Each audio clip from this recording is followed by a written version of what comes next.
Hi, and welcome to Poker with GPA. I am your host, GPA, and welcome to episode number 3 of Poker with GPA. I'm psyched today to got a great show for you today. Our guest today is going to be Bernard Lee, who is the voice of poker in the Merrimack Valley. He finished 13th in the 2005 World Series of Poker main event. He's earned over $2.5 million playing tournaments. He also has 10 titles.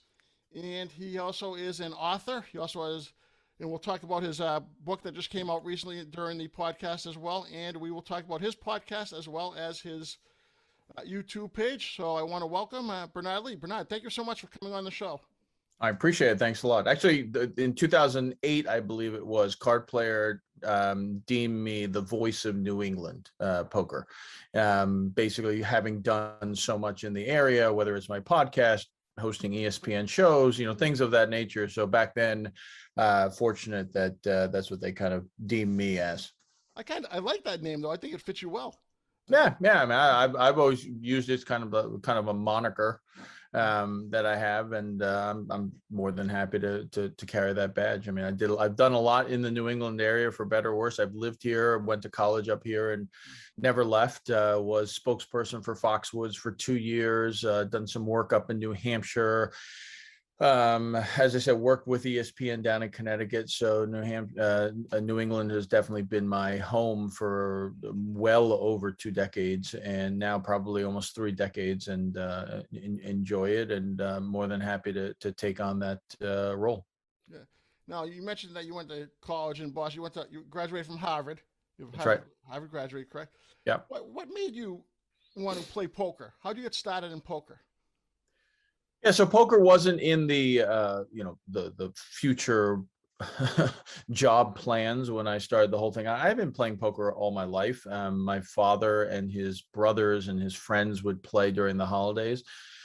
So I've said this on a bunch of interviews. When they would come over, they would send the kids up to bed. Well, I would get out of bed and sit at the top of the stairs and listen to them banter back and forth about hands. And, that's kind of like the rite of passage of becoming a man, kind of. That's the way I envisioned it when you were 6, 7 years old. So I always wanted to learn how to play poker. My dad taught me how to play, played in high school, had a regular game in college. And then in 92, when Foxwoods opened up, and they opened up in February, I went right as I graduated with a friend of mine, and we went down there. And to show you how early on in the process, there's like probably 7-8 million people who have been to Foxwoods, maybe even more now. And so you can tell by the number on your ID card what number you went in. So most people would have a number in the millions. Mine is in the 100,000s. And you have to remember that like probably 10, 15,000 people were employees right out of the gate, right? So like I was one of the first in there, have done very well, won 3 titles there, back to back years at the World Poker Finals. And I won my first in 2006, 2007, 2008. And in 2009, the media told me that if I win an event in 2009 at the World Poker Finals, it could set a record of somebody winning a title at the exact same poker festival 4 years in a row. Wow. It has been done 3 times other places, but I'm not really sure if that was really a record or not. Somebody just mentioned it to me, and I actually final tabled one there, but unfortunately couldn't win it. But Foxwoods was my home for a long time, and like I said, it was where I started learning how to play poker. But I went to the real world. I mean, I didn't quit my job. I didn't quit, education. I got my bachelor's in 92. I got my master's in 94 in biology. Ended up going into business for biotech with initial thoughts of being a doctor, but ended up going into biotech world. Went back to business school at Babson College here. It's a top entrepreneurial program here in Massachusetts, and worked for a medical device company for almost 10 years. But always played poker, had a home game. And, everyone talks about the moneymaker effect, and it definitely had an effect on me, but it didn't have an effect on me playing poker. It had an effect on me playing tournament poker. I had been playing already, and so I knew it. When we went down to Foxwoods, I would play 7-card stud. I remember opening up Doyle Brunson's Super System, reading the 7 Cut Start chapter, Chip Reese. I made photocopies of it. It's funny to talk about that. Like, you make photocopies of it, you don't look on it digitally, but Right. made copies of it, highlighted it yellow, highlighted it blue, highlighted green, like really got to have note cards on the whole thing. It's funny, I found the note cards about a month ago, just kind of cleaning up. And just really loved poker. And my friend would play this weird game where you would only get 2 cards, but 5 community cards, and called it Texas Hold'em. I was like, what in the world is Texas Hold'em? I don't get it. But in 2002, actually was when I really got into trying to learn the game well. And that was the year that Robert Varconi won the World Series main event. Going backwards in time, heads up with Julian Gardner. But there was a gentleman who ended up finishing in 6th place, Russell Rosenblum. And after he got knocked out, he's a lawyer from the Maryland area, I think, DC area. After he got knocked out, he went over to the commentary booth, the equivalent of Norm and Lon in today's world. It was with Gabe Kaplan. And he was kind of giving his take on the hand. Remember, there was no hole cams back then. Yeah. And so as he was talking about it, he says, I think the guy's got something like Queen Jack. And I literally went, how in the world does he know that guy's got Queen Jack? And wouldn't you know it, the guy flipped over Queen Jack. And I just went, wow, you think you know this game? You have no idea how to play this game. I'm talking about myself, not Russell, obviously. And that was the moment where I just said, you know what? I better start learning this game a little bit more than I think I do. And so I really started studying the game. Back then, there weren't as many books and training programs as there were. So I literally read every single book you can imagine, whether it's Skolansky, whether it's McAvoy, whether it's Brunson, whether it's Cloutier, all these guys who wrote books. I read them all. I literally read. My wife jokingly said I should have a PhD in poker, because every night I was sitting there reading a book. And so that's kind of how I started. 2003, Moneymaker does what he does. And then I'm like, I want to play in the World Series main event. I tried to qualify in 2004. Back then, remember, for everyone, the Poker Stars, Paradise Poker, everyone was having sites and trying to qualify. Yeah, so I tried to qualify in 2004, but in all honesty, didn't make it. Really tried to do what I could do, but it just didn't work. And so I really studied satellites very hard. It's a very funny scenario that I actually worked on satellites. And in 2005, I qualified. Went to the World Series in 2005. And for better or worse, people who don't know, it's 15 years ago, so people may not know. If you watched the World Series back in 2005, that was the year that Joe Hashim won. Yeah. I was featured a bunch of times. I had the story of my kids. My wife almost died giving birth to our second child, almost bled out. And then I had the pictures of my kids on my in front of my chips, and I would kiss them before all ins. And I got very deep. Yeah. So I got very, very deep. Yeah. And I mean, everyone remembers that kind of story, and I think a lot of people, once I put the pictures of my kids down, because I still do it. It's not a gimmick. It was something I did. I did that for a couple of years. So it wasn't like, oh, he just started doing it and people thought it was cute. It was, my son was born in 2003. And when he was born, I started this. And, it's a very stressful thing for people who play poker. You understand, but now take it to a level where tens of thousands, if not hundreds or millions, are on the line. It's stressful, and you go all in. I don't care. You're never 100% to win. What was it like when you first sat down in 2005 and you saw your first hand in the World Series of Poker main event? What was going through your mind then? It was my first World Series event, just to put in perspective. So some people are like, oh, what a lucky guy. And it's true. Don't get me wrong. I mean, how incredible. I turned that 13th place finish into a career. But I don't want to say I was nervous. I had played in a lot of events leading up to that. I played in a 10K World Poker Tour event. I had qualified via satellite. So I was more excited than nervous. We had been leading up to it. There's a pretty I don't know if it's famous, but it's a picture that they had a Poker Stars party the night before. Moneymaker, Raymer were there, the two previous winners. And I took a picture in between them. And as I kept getting deeper and deeper, I was like, this could be a really prophetic picture. I mean, this is scary, you know, like 03, 04, or 05. So I was really excited. One of my friends was playing in it as well. So as I said, I wasn't really nervous. I was excited. When did you know that? When did you think that you knew you were going to go a long way in that tournament? When did you start thinking like, oh my God, there's only 100 people left now. I've got a shot at this, or Yeah, I mean, I think there's two things. One, getting deep, and then one, potentially winning it, right? So I had an incredible day one, a really incredible day one. So back then, we only had 10,000 chips. mm-hmm. We played an hour and 40-minute levels. Okay, so it was a little different than what it is today. And you had 10,000 chips. You started at 25, 50, maybe 25, 25, whatever. We played, I think it was 8 levels in that first day. So we didn't finish till like 3 or 4 in the morning. It was exhausting. Wow. Starting out with 10,000 chips, I had over 60,000 after day one.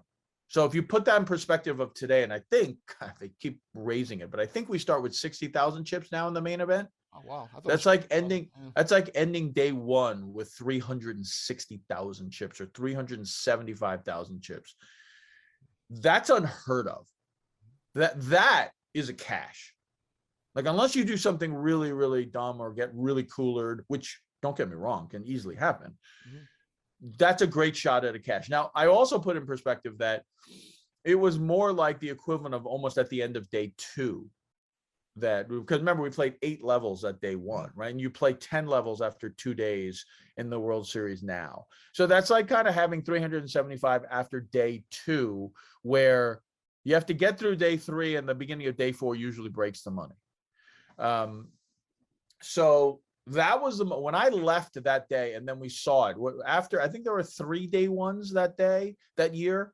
I was around 100th with 2,000 people remaining. Wow. So 5,619 players started. Mm-hmm. There were about 2,000. I want to even say like it was 1,900 after day 1. And I was like 100th. So you're in the top 5%. Yeah, I was doing really well. So I knew I was cashing. That wasn't going to be a question. The question was, how deep could I get? But I think I never looked ahead. I said, let's just get to the cash first. Day 2, I want to say we played another like 7, 8 levels, and went from 60,000 to like 100,000. And we came back day 3 needing only to knock out like 8 players. Mm-hmm. It was really short. And so, I wouldn't want to say I was able to take advantage of the bubble per se, but people were afraid to play the bubble. Well, that's what I was going to ask you. Once you got close, at the end of day 2 or the beginning of day 3, did you start playing more aggressive, knowing that some people just want to cash and make the minimum cash so they get their money back, or did you lay back a little bit? It was kind of a mixture of both. You really kind of saw the opportunity when it was. I definitely did raise when I was in late position, and it was unopened to me. I wouldn't want to say like, I don't want to lie and say like, I had like 9-4 offsuit and I raised. I don't think I did that, but I think I definitely did raise with like Queen Jack and, the hands that aren't outrageous. But I still remember I had a conversation with the gentleman next to me, and we all there was no one at our table who had like two chips, right? Everyone had enough chips. And remember, we only needed to knock out like 5, 6, 7 players. And at the beginning, a couple of people got knocked out. So you were literally like 3 people away from getting knocked out. And so one of the guys next to me, he's like, wow, it's crazy, huh? Like, I mean, there's so few hands that I'm going to play. And I said to him, well, why even play a hand at this point? Like, if your goal is to cash, remember, let's understand what the goal is. The goal is not, I want to win this, so I want to get as many chips as possible. The goal at that moment in time was to cash. That's what he said. He goes, yeah, 100%. I'm not thinking about winning this. I want to cash. I go, okay, well then fold every hand. He goes, well, I can't fold every hand. I said, okay. and I said, after that moment, the flop came out, and it was I think it was ace, like 7-4, let's say. And I said to him, we weren't in the hand, they were playing the hand. And I said to him, I said, what if you had ace king here? What would you do? He goes, oh, well, I would raise. And I go, well, that's the flop. He goes, well, I'd make a continuation bet. Or maybe he didn't. That phrase probably, that wording probably wasn't even in the vernacular back then, but I'd make a bet. Right. And I said, okay, I go all in. What do you do? He goes, well, I guess I have to call. And I said, well, I just flipped over pocket sevens for a set of sevens. And you saw it in his face. He was sick. He was like, oh my God, that could happen. I said, of course it could happen. And you're out. You're out, by the way. Like, and if your goal is to make the money, you're out. Remember, the World Series main event, for everyone who hasn't had the fortunate opportunity to play it, is a very unique event. Not only is it the event that everyone dreams of playing, everyone dreams of playing on that stage. Yeah. Right. And I'm fortunate to have played on that stage. Right. But it is an event. This is the only event in the world that everyone is on the phone after they make it through day one. There's nothing with day one. You don't get anything. You don't get a popsicle. You get nothing. You get a bag. You get a bag to put your chips in. Yeah. You have to pay for that too. It's not like they gave it to you, right? You get a bag to put your chips in, and that's it. You got a piece of paper that says you have this many chips. That's all you get. Yet the entire room is on the phone calling their friends and family saying, I made it through day one of the main event. What does that have anything to do with anything, right? Like, don't get me wrong. It's not like I didn't do it either. But what does that matter, right? I mean, I've had a friend who introduced me to somebody, and they said, oh, yeah, Bernard plays poker, and he's played at the World Series. He goes, oh, yeah, really? One of my friends played in the main event last year. He made it through day one. Have you ever done that?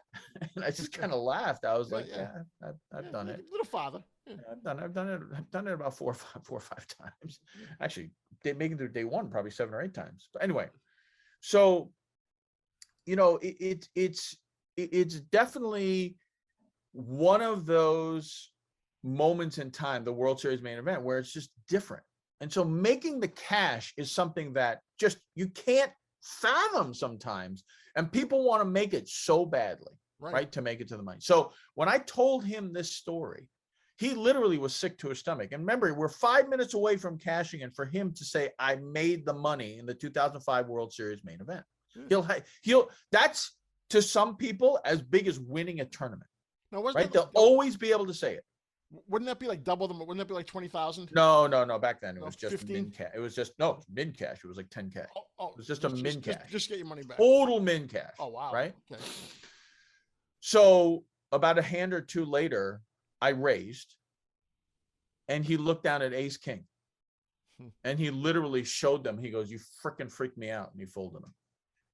So like, did I take advantage of it? No, not necessarily exactly, but I had my moments where, so like I said, I wasn't raising every hand, but I definitely had my moments. I picked up some chips, and we broke the money bubble fairly early. And I had already analyzed my entire table. I knew everybody on the table. I wrote down all the notes of everything. And of course, what happens? They tap me on the shoulder and they say, you got to go over there. I'm like, oh man. But so that was definitely the first moment, like I said, was making it through day one, where I knew I had a shot to get deep. And then when we got down to the final 18, so I just on my podcast, I just spoke with Joe Hebert, who won the 2020 US bracket, the domestic bracket of the main event. Sure. And he just won Gulf Coast Poker Player of the Year. And we were talking about it. And 2005, again, we're going back in history. 2004, the World Series main event was at Binion's downtown. Mm-hmm. Between 2004 and 2005, Harrah's, now it's Caesars, but Harrah's bought the right to the WSOP. And then they bought, and the name and the horseshoe brand. So they brought the WSOP to the Rio for the first time ever. So their tribute back to Binions was the final 27 would go back to Benny's bullpen and play the final 2 days, 27 down to 9 down to the winner. And I was very fortunate to get to be one of those 27. I'm one of the last 27 players to ever play at Binions for a World Series event. And, didn't think about it going in. The last several days, I was always one of the shorter stacks, but just always survived.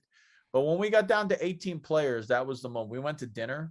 And I will tell you, that was a moment where it just kind of hit me like, if you just go by pure math, I'm a better than 5% chance to actually win this thing. Yeah. And I'm not saying I was chip leader or anything like there's 18 left. Just use every person as a single person.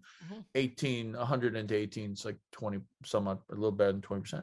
I'm sorry, a little better than 5%. Right. I apologize. I meant 20 players, 5%.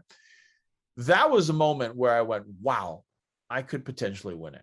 And so obviously I didn't. I got 5 outed on the river to end up finishing 13th, but it's definitely it was an incredible week. I always told my wife, if I could put together a week, who knows what could happen. And that's where it happened. Let me go back a little bit before you finished 13th. Was there a time when sponsors came up to you and started wanting you to put like that patch on your jacket or so I had qualified through Poker Stars. Okay. Oh, so I'd already had stars all over me.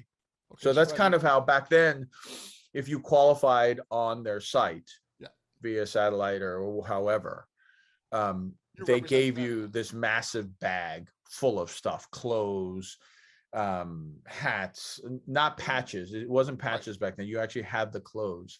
I still have the bag. It was an incredible bag. It really was. It's so funny. It's so big that my daughter uses it for softball. Like she puts all of her softball, her bats, her like bow net, everything in there because it's so big and it's a rolly. It was an incredible. I used it for I still used it. And so you didn't really have the opportunity for someone to come up to you because you're already patched up.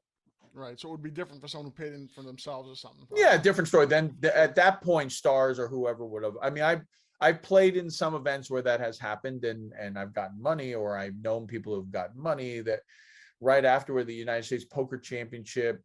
I made it pretty deep. I want to say I got like 17th or something, or 18th or whatever. And if you made it to that final day, they were giving you, I want to say it was like $5,000 every single time you showed up on TV.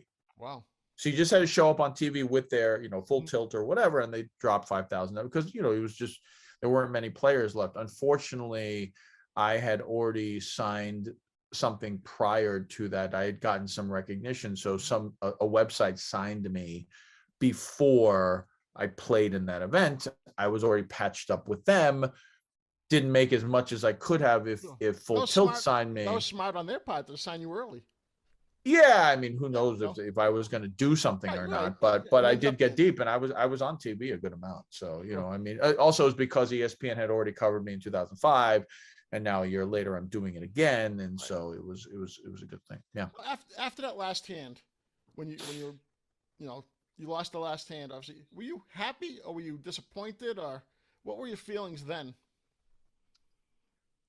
So the second it happened, I couldn't believe it. I couldn't believe that this much fun that I was having was now over. I had King 7, flopped the king. It was King 6-3. Check raised all in, but I was a fairly short stack.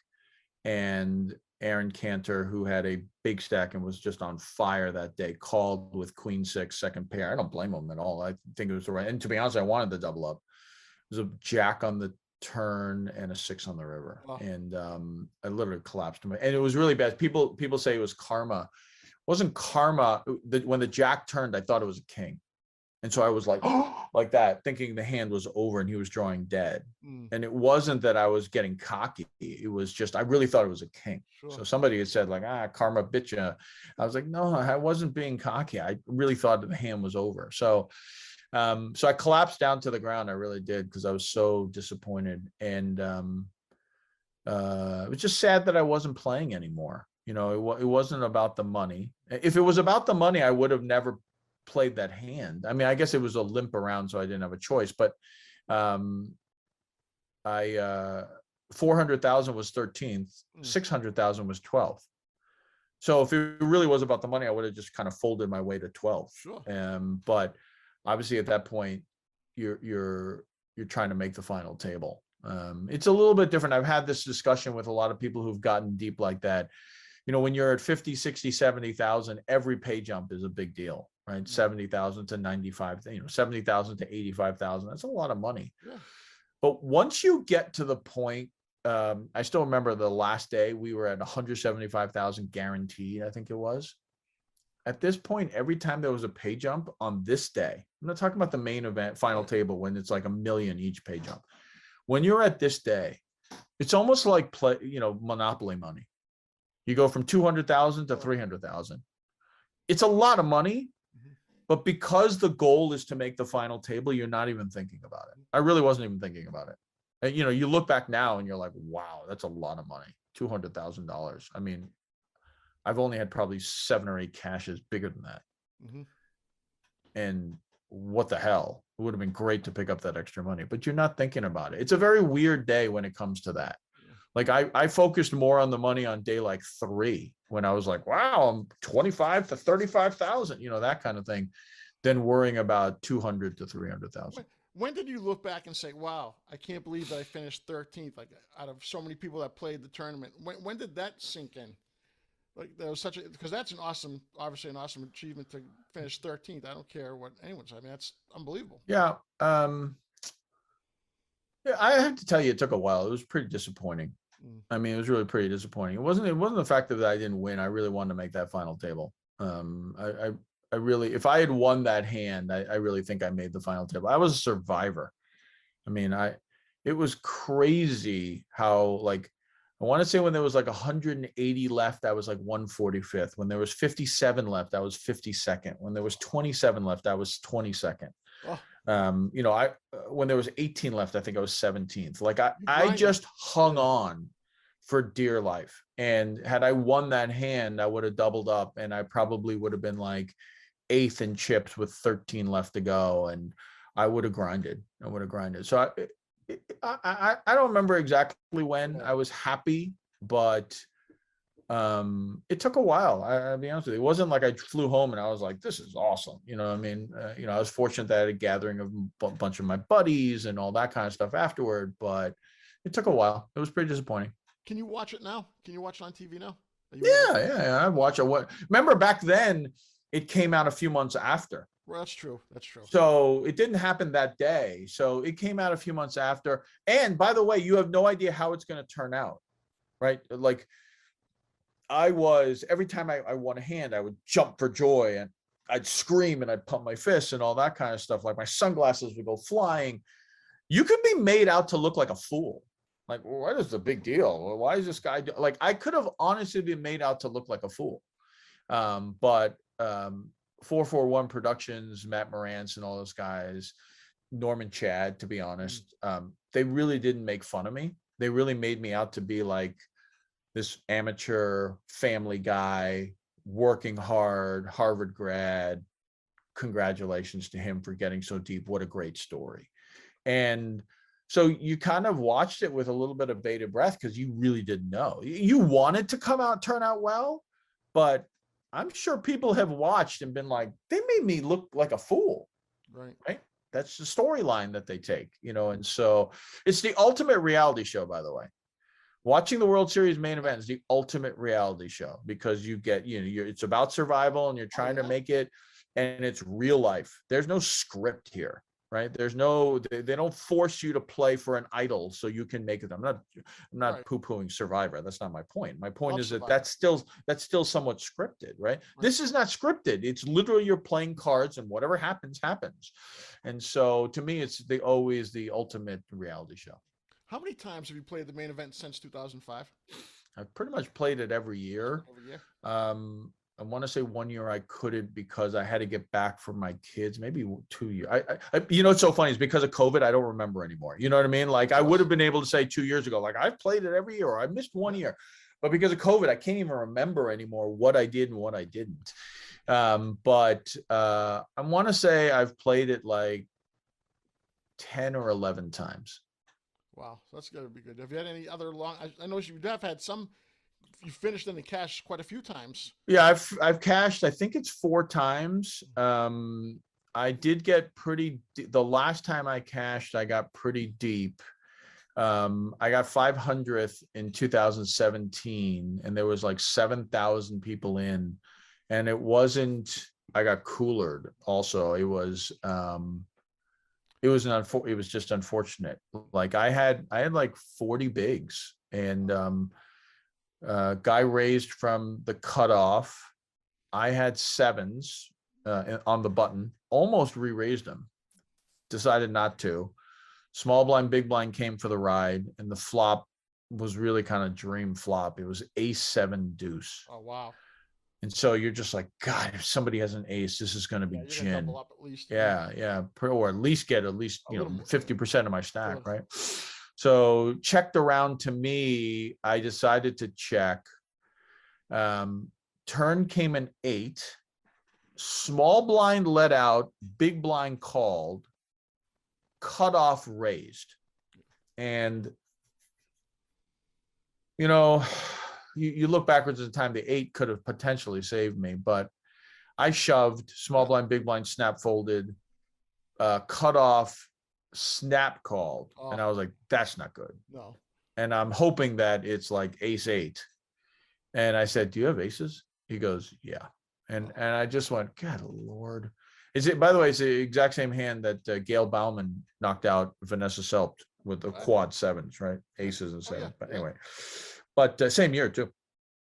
So, yeah, it was just unfortunate because had he had kings, again, I don't know if I double up, but at least I get a significant number of chips, right? And so that was just unfortunate because, had that hand worked out and I have 80, 90 bigs with 500 left, I make it through that day. And there's probably only 200 people left. And then you don't know. I'm not saying I'm going to win it, but I think I have a little bit more experience than a lot of these people playing in the main event at that stage. And so that was a little bit of a bummer.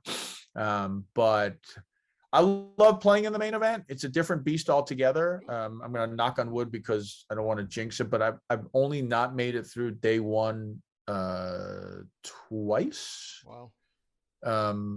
I would say the second year I played, I didn't make it through day one, like in the last level, but remember we played like 7 or 8 levels, right? So like in today's world, I would have made it through day one.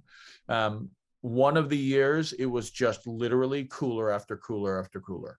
Like flop top 2, guy had bottom set. I flopped top and bottom, the guy flopped top 2. I had a set, the guy had a flush draw, hits his flush. I had aces, the guy flops queen jack on a queen jack board. Like it was unbelievable. And it makes sense, right? I've played in it 11, 12 times. That's going to happen, right? It's going to happen. So thank God it didn't happen multiple times, but it happened that one time. And I was out like level 3 and there's nothing I could have done. Like I remember, I think David Peters, who's been on my show a bunch of times, he was at my table and he still remembers. He goes, that was ridiculous. Like every single hand that you could have gone wrong went wrong. And then the other one was 4th level. I still remember it. I had a pretty good stack. I think we started out with 50K. I probably had 75, 80K and raised. The guy re-raised me. I re-raised back. He re-raised again. I shoved. He tanked forever. And he was like, how can Bernard Lee not have aces here? Oh my God. There's no way that Bernard Lee's bluffing here. There's no way he has ace king. There's no way he has queens. I'm hoping in some respects that he has kings with me. So right now he's telling me he has kings. I mean, it doesn't matter. I have aces, right? So it doesn't matter what he has. But he's like, I know. But eventually he goes, I can't fold kings. Bang, calls. And he goes, do you have aces? I go, yeah, I have aces. I mean, like you literally walk through the entire logic. Of course I wouldn't do this without aces. I have aces. Flop comes, I want to say it was 2 spades. The third was the king of spades. But I had the ace of spades. I swear to you, I wasn't even nervous when the king came out. I was like, there's no way the poker gods are going to knock me out aces versus kings in day one of the main event. There's just no way. Right. Like, so it'll be a little bit of a, flutter of the heart, but like a spade or an ace will hit on the river. I'm sure of it. It's amazing how confident I was. And when like the 8 of diamonds rolled out, I was like, are you effing kidding me? Like, did this really effing just happen? Like, how can that be? Beside that, I've always made day 2. If I can make it through day 2, I usually cash. Day 2 is always, in my opinion, my moving day, even though you don't cash until day 4. Right. If I can make it through day 2, I usually make it. So again, I'm knocking on wood because I don't want it to be like, you just played it and you got knocked out on day 3. But how many yeah. I'm sorry, go ahead. I'm sorry. No, go ahead. How many times that you've played in the main event have you gotten in by satellite? Many times, to be honest. So I sometimes play satellites as like kind of like tournaments. Mm-hmm. I don't really play it so that I can play in the main event. I play it to basically kind of like win chips and then use that to play in events, So I don't know. I don't know the answer to that, because it's not like, so it's easier for, I don't want to sound like obnoxious, like, oh, I play in the main event all the time, but I am a professional poker player. So this is what I do, right? So it's like asking, how many World Series circuit events have you played in? Like, honestly, I could never tell you that answer. You've played in a lot. I can tell you. Yeah, hundreds probably. Yeah. But the point of it is that I would have, if I was flying out for the main event, I was playing in it. It wasn't if I satellited or I didn't satellite, I was playing in it. So my point is that how many times did I satellite in? I don't know, because I was playing in it no matter what. If I won a satellite, it wasn't like now I can play in the main event. I was going to play in it anyway. You know what I mean? So like, I can't say like I satellite in. The first one, without a question, I wasn't playing in it otherwise. The WPTs at Foxwoods early on and at Borgata, I was, and the PokerStars Caribbean Adventure, I was not playing in it unless I satellited in.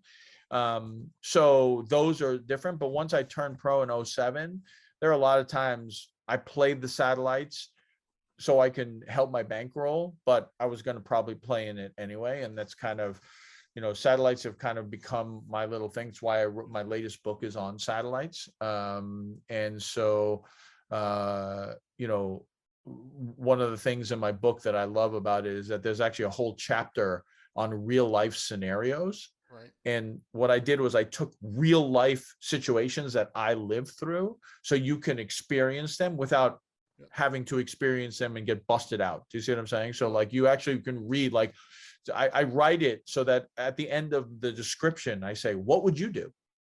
And then you turn the page and figure out what happened, because some people may do something different than what I think is optimal for satellite strategy. And I want to talk about your book, Poker Satellite Success, but I have one question before we go to that. And that question is, what made you decide that you go be a professional poker player? What was the turning? Because obviously you had won the $400,000 and you've won other, you've done well. And just so people know, you've won over $2.5 million in tournaments, and I'm sure you've others that haven't been reported. But what made you decide, okay, I'm settled now, I'm financially, I know I can do this full time, I know I can be a professional poker player? So obviously that deep run, I caught the bug, right? So like I suddenly have the bug, I want to play, etc. The following year, I won my first major event. It was at the World Poker Finals. I won the $5,000 No Limit Hold'em Championship for like 375 or something along those lines. And I really felt like I could do this, but give my wife a lot of credit that she said, you're not going to win every time. Like, you shouldn't even know the statistics with regards to variance and all that, but she was right. Obviously, it just doesn't work out all the time. So she basically was like, if you're going to do this, you need to get a job of some sort on the side, whether it's poker, media, consulting, whatever. And mind you, I was working for a Fortune 500 company in marketing and new business development. I was director level. So like, you were doing well. For better or worse, I was making pretty decent living. Mm-hmm. Now my wife is a doctor, so it's not like she doesn't make income for the family as well. Right. But it took me 2 years after 2005, and started my radio show. I had been writing for ESPN, writing for the Boston Herald, did some teaching for WPT boot camp.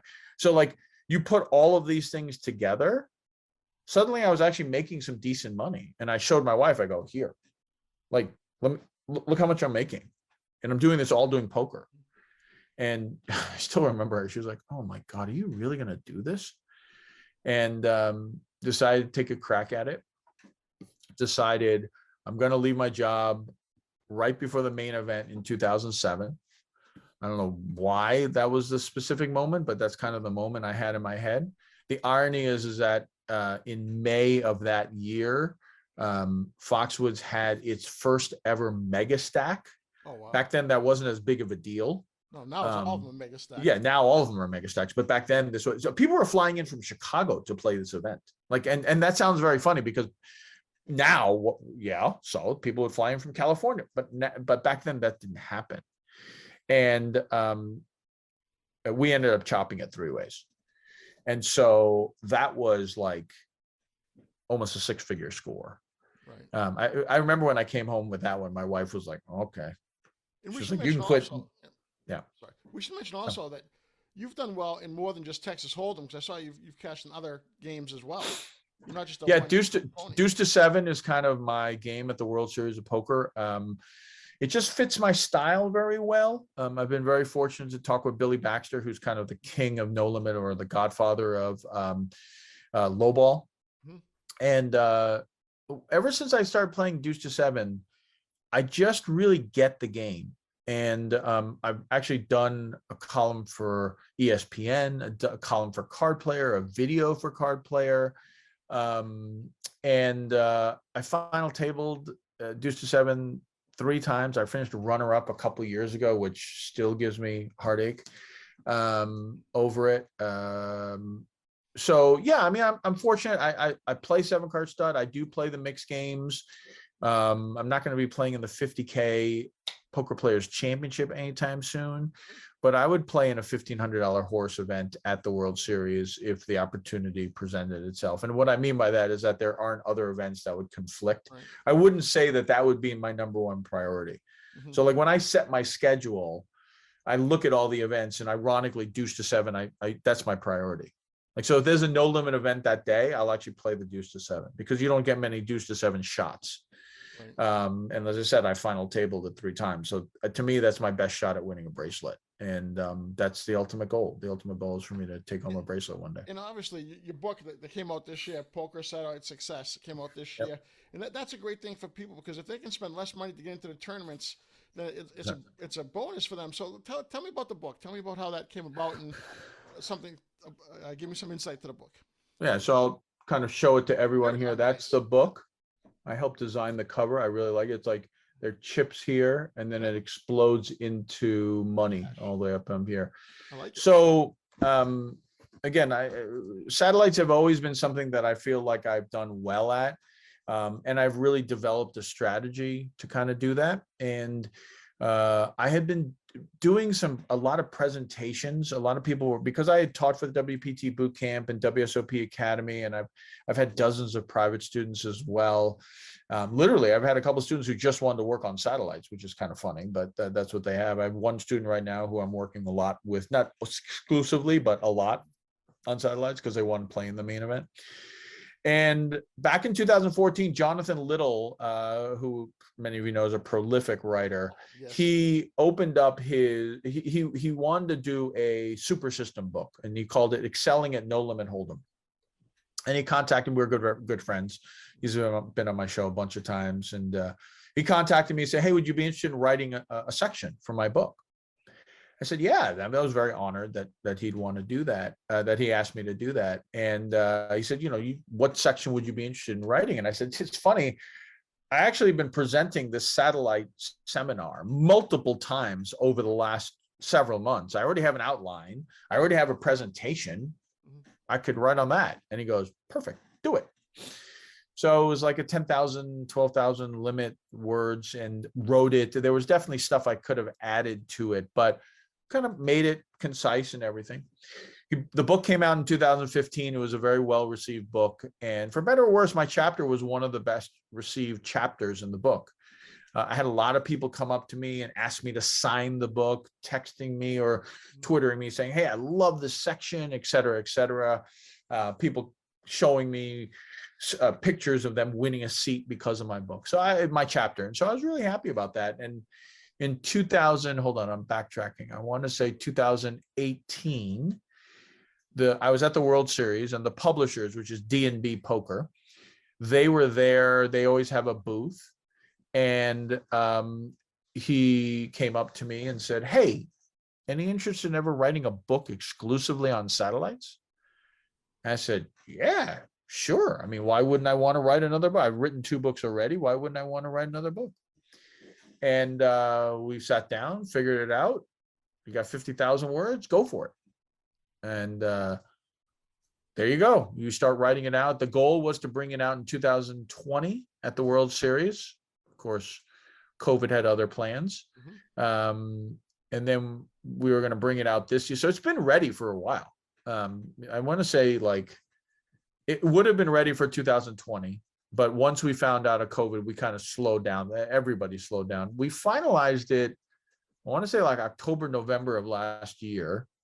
Got back to work on it, and then released it April of this year when the World Series was announced for October.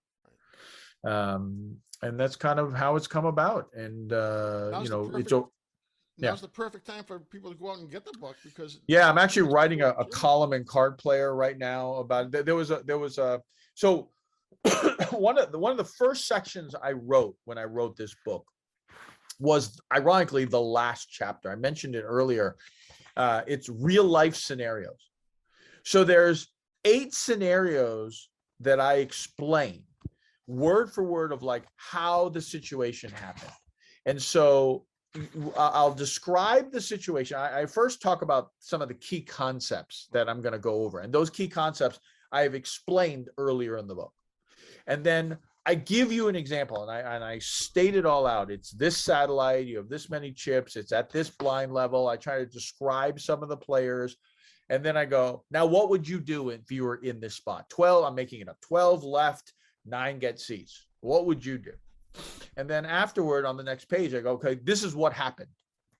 Right? That doesn't necessarily mean that it's a good or a bad thing, because there are a couple times this happened. I failed. I didn't get my seat. And then it's what I learned. So that was really literally the first chapter I wrote, because I wanted to do something like that in the chapter that I wrote for Jonathan, but I couldn't do it. Right. I actually had a couple of these already written, because in my mind, this was going to be something we were going to do, but we just didn't have room for it. So it was one of the first chapters, and I ended up having I actually had like 10 examples, I think. I had 8 ended up being in the book. One of them, which I had to take out because it was somewhat similar to another one. Right.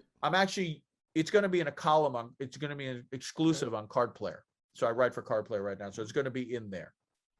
So I really enjoy that chapter. I think the chapters early on, concepts and the strategies and all that goes all the way through chapter 6, pretty much about half the book.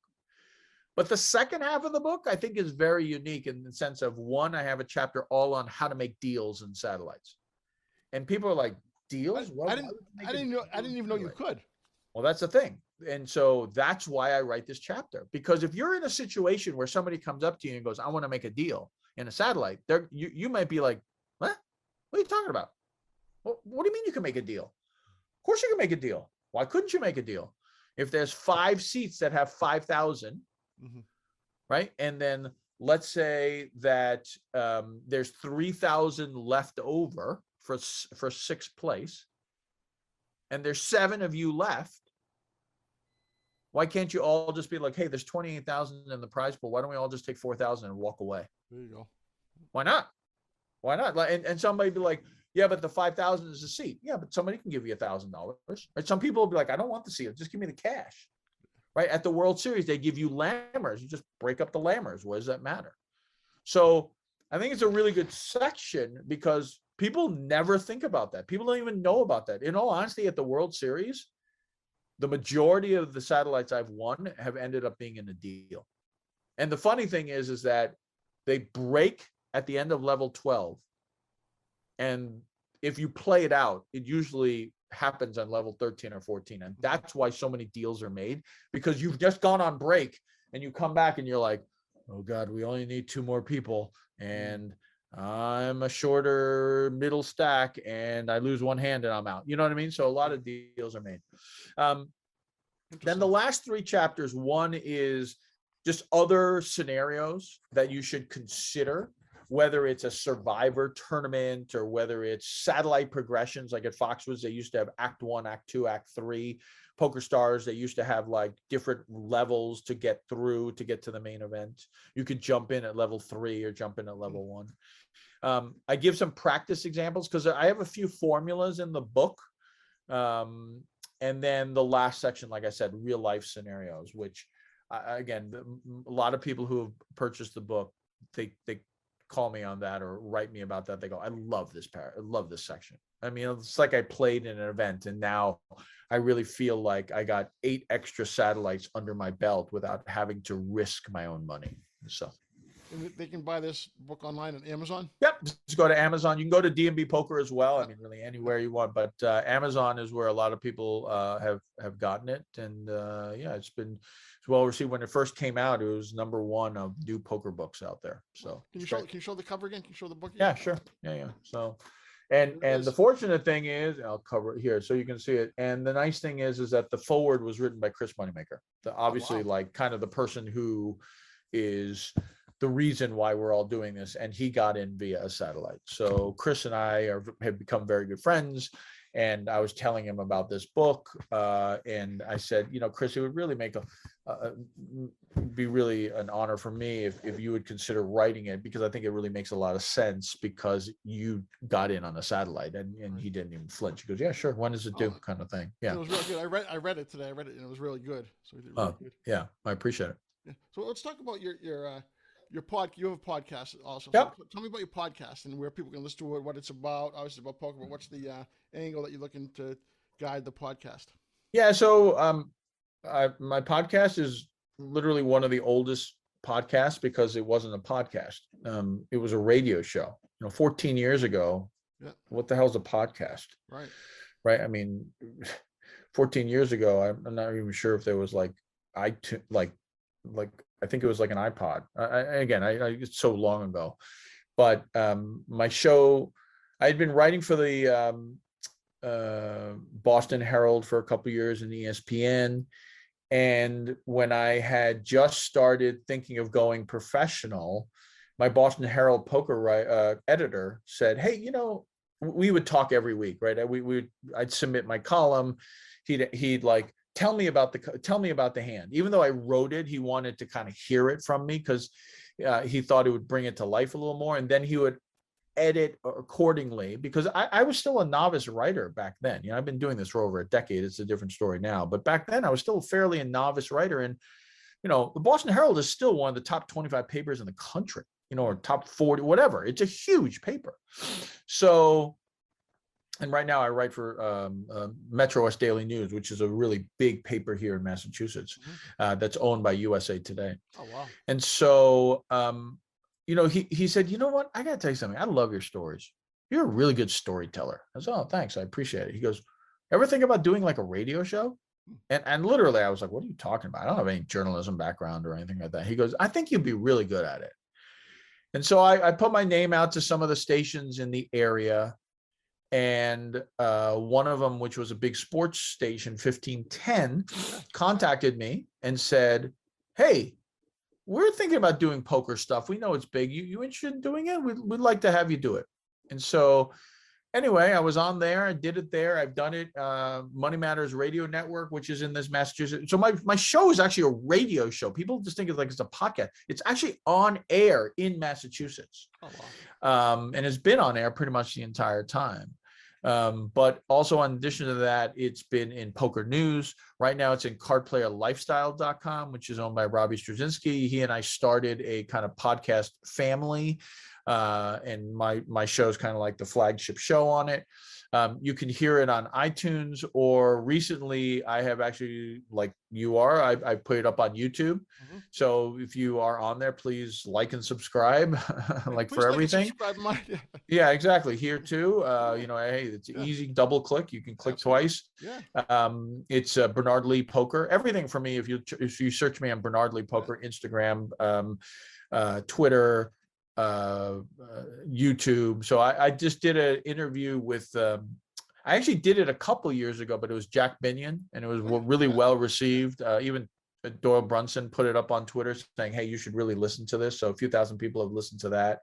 And so, yeah, I mean, it's been a labor of love. I really enjoy it. I was trying to think the other day how many episodes that I've done. I mean, I've done pretty much one a week ever since I started. So obviously we're closing in on like 700, but there were some weeks, some years where I actually did multiple shows during the week because of, like, we were reporting the World Series, and then I usually take off Christmas and Thanksgiving, that kind of stuff. So I would guess it's closing in on 750 episodes right now, but you just don't know. But yeah, it's one of the longest run. I mean, there's a lot of debate on whose is the longest running and all that stuff, but it's definitely one of the longest running shows out there. And I typically do a really quick segment on the news of what's been going on in the world of poker, but then the interview, it's usually a 2-part interview with some guest out there. And for better or worse, I have a lot of, I don't just do this as media. I have a lot of friends out there who I'm fortunate enough that are more than happy to come on. Mm-hmm. And I have a lot of connections with people. So when the November 9 was going on, I had more November 9 interviews than anyone in the industry, even Poker News, because some of the guys didn't show up to the presser. So I only had 3 people who didn't come on my show of the entire November 9 era. Only 3 of those November 9ers didn't come on. 2 of them because of language barriers, which, by the way, we still proposed. I will send you the questions in your language. You answer them. You answer them literally in your language, and I will have it translated. But they didn't want to do that. I did have it. A couple of the players, we did do that. That's cool. And then one player just did not want to come on because he was fearful that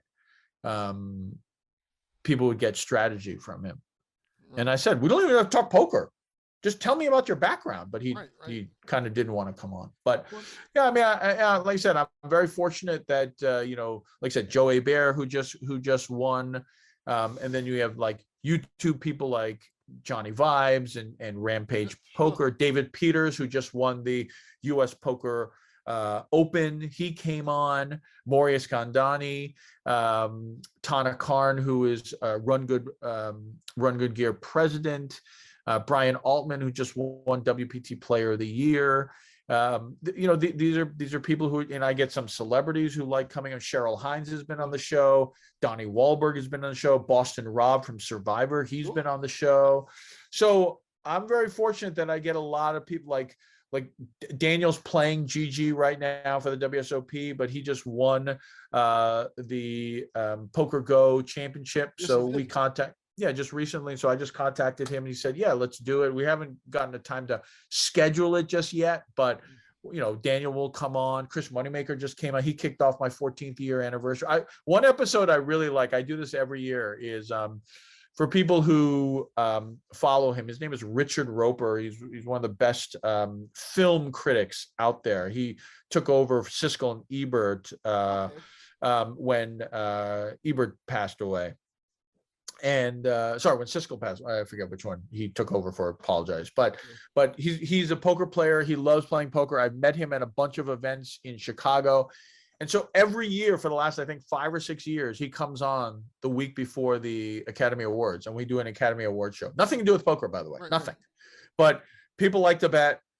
People watch movies, and I get so much feedback from that saying, like, I love this show. I love like you talking about movies and him talking about movies. And it's just a fun show. We do it every year in a lot of respects for no reason whatsoever, but we just do it, and it's a lot of fun. And I have a lot of bracelet winners that come on.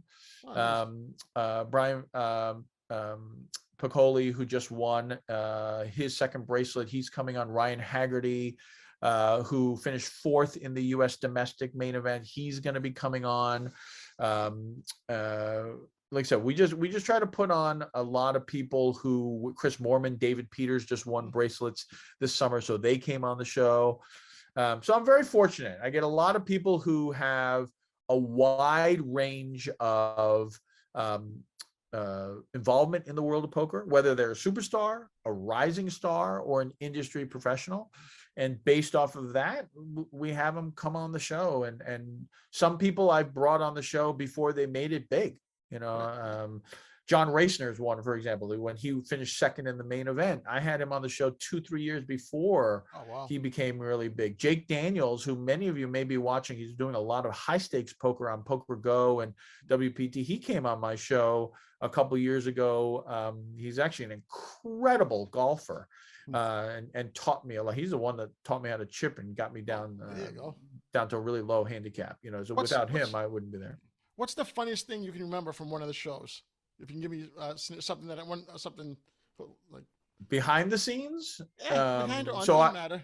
So I have one funny thing. So I have so I do a liner at the end of every single segment, and so it'll say like, whatever. Hi, this is Daniel Legrano, and you're listening to the Bernard Lee Poker Show. So like every guest does that liner, and it's an outro to segment 1, and I'll do like every anniversary. I'll have, hi, this is Daniel Legrano. Hi, this is Mike Sexton. Hi, this is Maria Ho. Hi, this is et cetera. And then Greg Raymer will say, hey, this is Greg Raymer. Congratulations to Bernard Lee on his 14th anniversary, blah, blah, whatever. Yeah, sure. So most people, 2 or 3 takes. We do a couple takes just to be as a backup. Some people like, Richard Roper is a pro. He'll do it on one shot. A lot of these guys will do it on one shot. But I had one guy who just couldn't get it. Couldn't get it. Like, after you mess up 3 or 4 times, write it down. Nope. Sure. Just couldn't get it. Couldn't say Bernard Lee Poker Show. It was like Bernard Lee Show, Lee Show, Lee Poker, like Lee Poker Podcast. Like, I was like, whoa. And then couldn't really. So it's like, they always say like, hey, this is Phil Hellmuth, 15. Like, so name what you've done, my show. And after them messing, not doing it well for 5, 6, 7, 8 times, I kept saying, well, why don't we try it again? Why don't we try it again? And the person asked, why are we doing this over and over and over and over again? And all of a sudden I realized, oh my God, they don't realize they're messing up.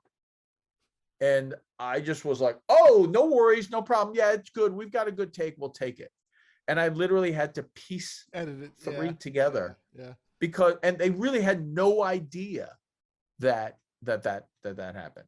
Right. So anyway, that's a kind of a funny, weird, maybe people don't find it that funny, but for me, it was a very funny story behind the scenes. I've had some really great moments. That Jack Binion was probably number 1. It wasn't expected.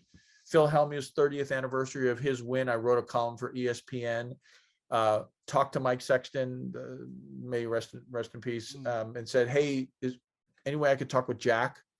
And they said, well, let me ask him.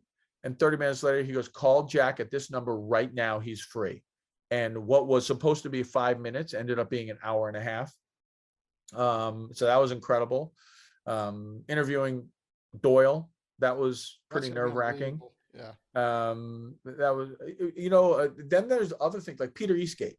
Yeah. Peter Eastgate's 10th year anniversary. He had fallen off the face of the earth. No one even knew where he was. And I just texted him and said, hey, listen, it's your 10th anniversary. You want to do an interview? Really, honestly, never expecting him to get back to me, but I just do it anyway. Texted me back going, when? I go, when? It's funny you say that, because obviously I don't have the experience that you do with poker and everything, but I've had a great response from poker players saying, yeah, come on. I mean, I got Mike Mattisau in half an hour answering my email, and different people like that. And I'm going to have, this is a funny one, William Chung, who's saying, she bangs, she bangs. He plays poker. He's going to come on. Yeah, yeah, William Hung, yeah. not Chung, Hung. I'm sorry, Yeah. William Hung. Yeah. I know. Yeah. I've known him for a while. He comes to our charity events. He seems so nice. Yeah, nice guy. Very nice guy. Yeah. Yeah. So, like, I've been very fortunate over 14 years to have a lot of great guests. My first guest ever was Alex Jacob, who, if people remember, did incredibly well in Jeopardy. Right. So when I did my 10th anniversary, I tried to have him on, and we had it all scheduled, but he works full time. And literally at the last second, he had a meeting called and he goes, I can't do it right now. And we just never got around to it. I've had on almost so many World Series main event champion. Eric Seidel, that was a great one. And I'm trying to get him on again because he just won a bracelet, his 9th bracelet. Yeah, but did. Yes. we were at PokerStars Caribbean Adventure. So we were flying. He's not from Massachusetts, originally from New York, but he lives in Vegas. And we're flying out to the World Series was it the World Series? I forget if it was the World Series. Yeah, it was the World Series. It was the World Series. I'll remember why. Because his daughter, or I don't remember if daughter or son graduated college, and so he was there. So we're flying to the World Series, and I said, "Hey, Eric, I'm Bernard Lee." He goes, "I know who you are." Like, he knew who I was, and he was telling me these stories how Joanda in 2005, during some of the breaks, mentioned me, saying, "Hey, this kid, I don't know who he is, but he's playing really well." Like, I was like, "Oh my God," I'm so so thrilled that this is going on. And wouldn't you know, we sit in the plane and he sits right next to me. Oh, wow. Like I'm in the aisle, he's in the next aisle, like right next to us. So we chatted off and on the whole way. Like, he's not that talkative, so it's not like it. But he gave me his number, right? Like, not everyone's going to give you their number, but he's like, yeah, here's my number, whatever, call me whenever. I don't bother him on a regular basis, but we were at PokerStars Caribbean Adventure, and I said, "Hey, Eric, you might give me like 30 minutes for an interview?" And he said, "Yeah, sure." And so went back to his room, did an interview. I mean, there's certain moments in time that you do stuff, and it's really cool. I've enjoyed it. Obviously I'm on 14 years. 15 years is a given. In all honesty, 20 years is a given. It's just a question of how much longer I'll do it past that, because I just enjoyed it, and I enjoyed doing it. And I think a lot of people, the reason why they like the podcast is a couple of, I'm still a fan at heart. And so when I ask my question, I do a lot of research for these guys, so I'll know all their stats and everything, but I ask them questions that I think a fan would want to ask, because I try to go into that mode. And so I'll get a lot of people who will text me or DM me or whatever and email me and saying, like, that's exactly the question I would have wanted to ask them. Or, "Oh, I'm so glad you asked that question. I really want to know the answer to that kind of thing." So, I try to ask people questions of what they would like to ask. And then also I ask them strategy questions. If somebody's really good at, playing the big stack, Right. Well, how do you play the big stack? Someone's really good at short stack. How do you play short stack? Someone's really good at PLO. How do you play? We've had shows like that where we bring on people and all they do is talk about the specific mix game. So, fortunate. That being said, I got a question for you. Yeah. How do you play the small deck? Short deck? Short deck. Yeah, I know how to play it, but I don't really play it. Like, I don't need to master a new game. I'm not going to master it. These guys are all so good at it already. It's too late. Yeah. One quick question before, and I'll let you go off that. How has poker changed over the years from when you started till now? So poker, back when I made my deep run in 2005, was all pre-flop. It was pre-flop play. People got skied all in 60, 70 big blinds. You got aces, jam it. Let's go. Like, I got jacks. I'm never going to do better than jacks. Let's go. I mean, someone calls my all in with pocket fours. I mean, like, what? Like, you just don't get it. So it was a very pre-flop game back then. Now it's so post-flop. Now it's trying to understand. Now it's different, right? In addition to that, it used to be online players were bad. Now they're great because they've seen so many people. And then here's the other thing that I've had this discussion with many people. It used to be that you don't want to judge a book by its covers, but a lot of times you could kind of make an assumption. If you see a gentleman who is significantly older, they're going to be pretty old school, right? They may raise, Yeah, they may raise 4 or 5 times instead of 2.5, maybe 3x. They're going to be pretty tight. If they raise, they got something good. Yeah, if they raise from under the gun, they got something good, right? If they 3-bet you, you're in trouble, right? You're in trouble. I got King Jack in the cutoff, and this guy 3-bets me. I'm not ahead. I could be crushed, right? But in today's world, these guys have access to the internet just like we do. I'm sure they have kids and grandkids who show them how to get on these training sites. And some of them do like 3-bet light. And you're just like, what? How in the hell did you just 3-bet me there with 7-8 offsuit? Yeah. And they're doing it. And so it's a very different world now where you can't assume anything. And these players are, the game's so much harder than it was. I mean, before you just sat back, played pretty ABC poker, watched somebody blow up in front of you, and you could do pretty well. I mean, I would come home weekend after trip, and I'd bring home significant checks. And my wife was like, is it really that easy? I go, no, it's pretty hard work, but it's doable. It's doable. Now, yeah, it's not. You're not coming home with a 5-figure check every single time. There's no way. I mean, there's just no way. It's not only does luck have to always play in your favor, but the players are just that much better. And the other thing is that when it gets down to the final 2 or 3 tables, the cream always is going to rise to the top. Yeah. And so when you're playing down there, you're always playing against good players. This isn't just, I'm out of the 18 players that are left, only 6 of us are pretty decent. No. I mean, if there's 2 people who aren't decent, you're lucky. You're lucky. And usually they have like this massive stack because that's why they got there. They got ridiculously lucky. Yeah, they got there because they got ridiculously lucky, right? It's not like they got there and they snuck in. That's usually not the case. One quick plug for the Bernard Lee Poker Show, and I'll let you go. Yeah, I mean, I say, it's kind of like hot wings. This camera is for you, whatever. But Bernard Lee Poker Show, you can find iTunes, cardplayerlifestyle.com. I said on YouTube, I pretty much am now putting up all of my interviews up there. Follow me on, subscribe to my YouTube page, and follow me on Twitter, Bernard Lee Poker, Instagram.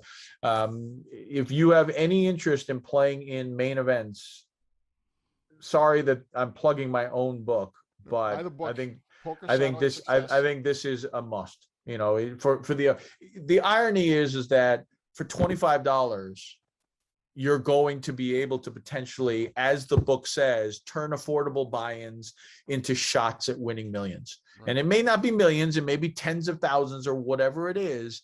But if you have any interest in playing satellites, or you ever think about playing satellites, it just has to be in there, because it's got stuff in there that no other book in the industry has.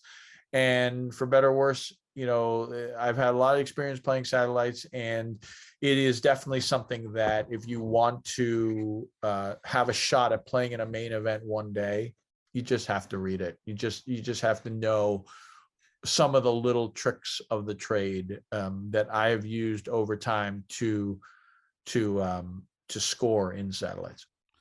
Well, Bernard, I want to thank you so much for coming on. So I've had a blast talking to you today. It's been great, really enjoyable. And I hope your radio show continues to do well. I'm sure it will. And I hope to talk to you soon. I hope that if anyone's out there watching, please like and subscribe, and go on to Bernard's show, like and subscribe, and share it with your friends. Yeah, I appreciate it. Thanks for having me on. I appreciate you calling. We're going to be back with the my top 10 favorite vloggers right after this. You are listening to and watching Poker.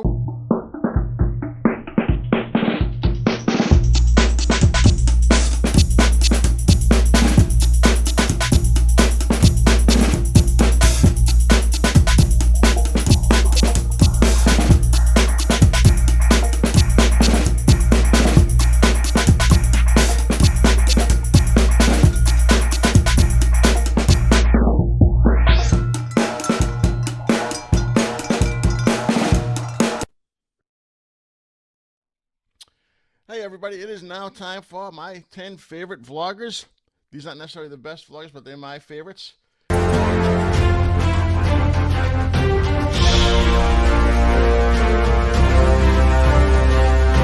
Number one is Next Gen Poker. How can you not like these three college guys? You got Frankie, you got Jack, and you have Rosie. These guys started out probably about a year ago, and I started watching from day one, and I got hooked. They've moved up the ladder, and they're now in the top echelon of vloggers. Number two, Brad Owens. Brad Owens is the reason why I watched vloggers now. I was flipping through YouTube one time. I saw his, and he produces a lot of content, and he does a great job. So number two is Brad Owens. Number three is none other than Johnny Vibes. Not only is he a great vlogger, he's also a great poker player, and he does give positive vibes. Number four is Andrew Nemi. He is the leader of the poker vloggers. He started before most of the vloggers, and he set the tone, and he does a great job. Number five, everyone's favorite, Ryan DePaulo. Ryan DePaulo is a little harsh, a little crash, but you gotta like it. He does a great job, and it's just nasty. And it's a great vlog. Number six is Molly Cordero. Molly's also a vlogger, and she does a great job as well, and puts out a lot of content and does a great job with the content. Number seven, Old Man Coffee. A lot of you might disagree with this decision, but like I am an old man, and he's not the best poker player, he's not the best vlogger, but he tries the hardest. So number seven goes to Old Man Coffee. Number eight is Lex. Lex leaves everything on his sleeve. He puts everything on his sleeve. He tells you what he feels. He tells you when he's angry. He tells you when he's upset. Tells you when he's happy playing poker. So number eight is Lex. Number nine is Poker Face Ash. She always has a smile on her face. She's always doing her vlogs. She includes her friends. She puts out a good product. So number 9 is Poker Face. And number 10 is the Poker Beast. And that's just exactly what he is. He is a beast on the felt. And he does a great job as well with his vlogs. So there you have it. Those are my 10 favorite vlogs. Please subscribe and like the page. I greatly appreciate it. And we'll see you next time on Poker with GPA. Out.